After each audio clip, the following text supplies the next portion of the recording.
Արսեն Վարդանյանի հետ, պարոն Վարդանյան, քարոզարշավը դուք մեկնարկում եք Զվարթնոց տաճարից, ինչ խորհրդանիշ ունի սա։ Ամենաառաջինը Էջմիածին համայնքը սկսում է Զվարթնոցից, բացի դա սա մեծ պատմական տաճար է, բոլորը սկսել են ինչ-որ մի տեղից, մենք հետաձգեցինք մեր քարոզարշավի սկիզբը, որ ժողովրդին մի քիչ թողենք հանգստանան, որովհետև առաջի օրը այդքան 8 թեկնածու, 8 կուսակցություն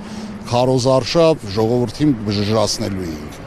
Այսօր մենք սկսում ենք մեր քարոզարշավի մեկնարկը, այսօրվանից ինտենսիվ աշխատելու ենք Էջմիածին համայնքի բոլոր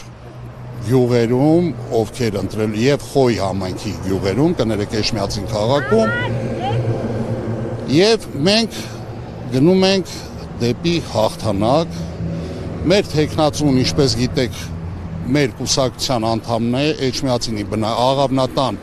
Թոր Էջմիածինի բնակիչ, Պայստազորի գնդապետ Սիմոնյան Արտյոմն է։ Նա ընտրարշավի ընտրական բանի ժամանակ երկրորդ համարն է։ Խնդրեմ